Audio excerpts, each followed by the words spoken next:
Hey guys, welcome back to my channel. My name is Nelsie. I am a certified personal trainer. In today's video, I'm bringing you guys a glute and leg workout. And in today's video, I'm also going to be using Body by Nelsie booty bands. So these resistance bands are my own brand. They are limited edition only. They will not restock once they go out of stock. So if you want to get your hands on those, go ahead and order those on my website at nelsiefit.com. And also don't forget to follow me on my social medias at nelsiefit on Instagram and Body by Nelsie on Instagram. And don't forget to like, comment, and subscribe. And I also wanted to mention that I do offer personal training online and in person. So if that's something you'd be interested in, go ahead and shoot me an email at nelsiefit@gmail.com. Without further ado, let's get into the video. All right, first off, we're going to start with some glute activation. So what I'm doing here, I'm doing banded lateral walks. So what you want to do is get into the squat position and just step to the side and then come back and do the same thing for the other side. So the reason why I do glute activation as my warm-up on my leg days is because I want to wake up my glutes. So the glutes, we rarely use them throughout the day. Especially if you're sitting all the time, you're not using your glutes, which are the biggest muscle in the human body.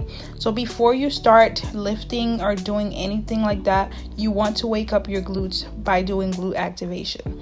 And when you do your glute activation, you want to make sure that you have your mind to muscle connection on. So you don't want to be distracted or thinking about anything else. So that's why it's not good to be listening to any podcasts while working out. You want to listen, if you want to listen to something, listen to music, something that will get you in the zone so that you're thinking about the muscle that you are working at that moment. So it's really important that you have a mind to muscle connection.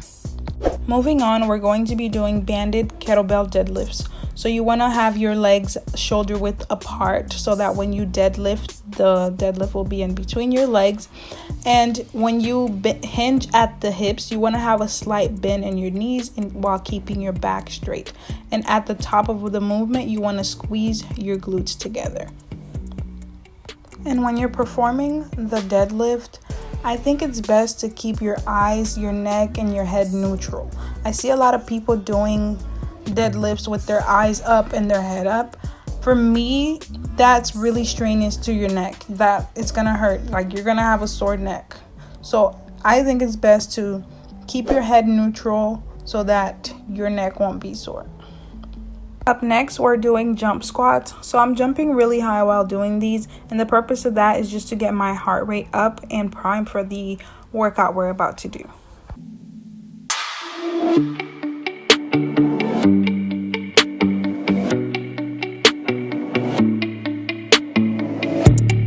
This is more of a low impact squat jump. So if you don't want to jump super high, this is just a low impact version.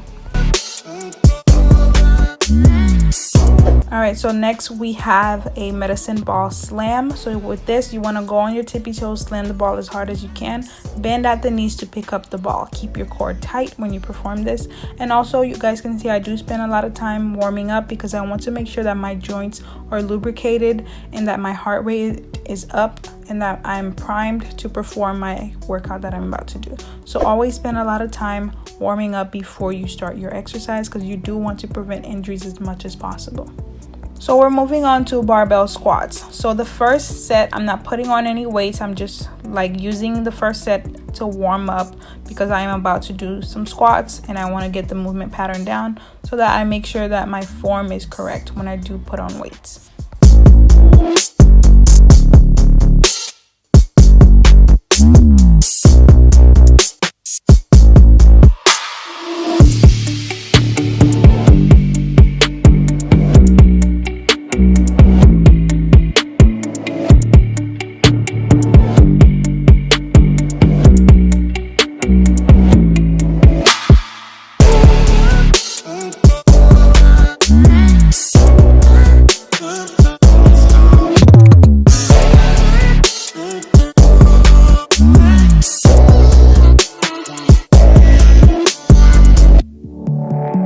I don't know why I be shaking my ass so much. But moving on, I added 135 pounds, 45 to each side, and we're going to be this for 4 sets of 12 reps.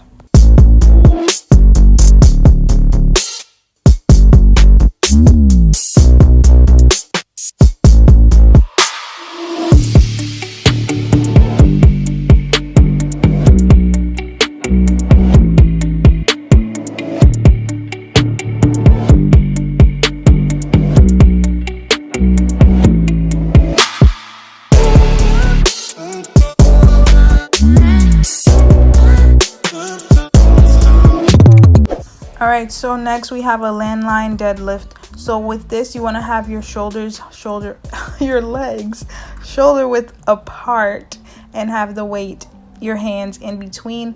And like I said before, bend at the knees when you perform a deadlift. Keep your core tight and squeeze your glutes at the top.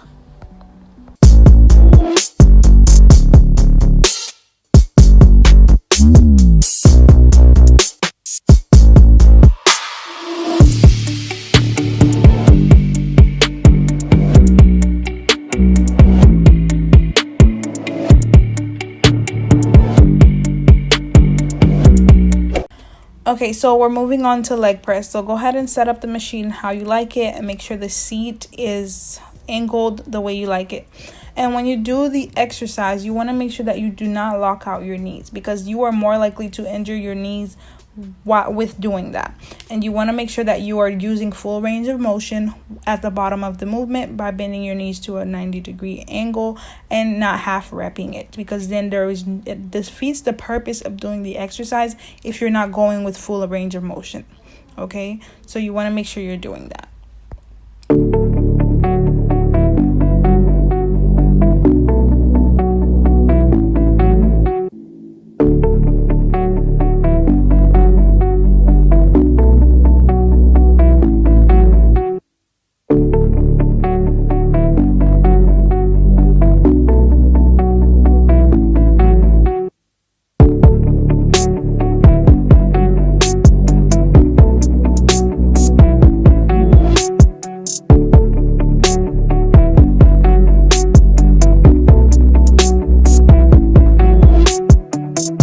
Alright, so moving on, we're doing a deficit reverse lunge. So you want to have a platform to stand on that's just a few inches off the ground, and you're going to do a reverse lunge, and that's basically it.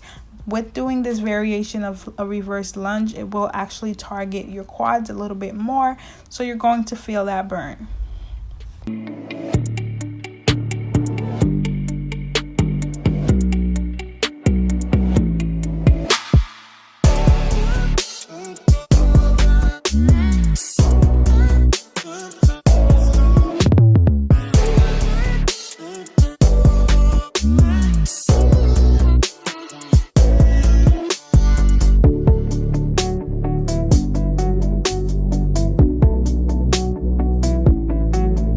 So last exercise we're performing today is the hip thrust. So we're using a dumbbell. You don't have to lift heavy every single time you work out, okay?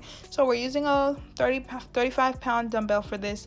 And let me tell you, this resistance band is no freaking joke. Like the red one, that's why I barely use it. It's no joke. So if you're looking for something that will maximize your glute gains, especially when you do heavy exercises like hip thrust or squats, this band is for you, honey.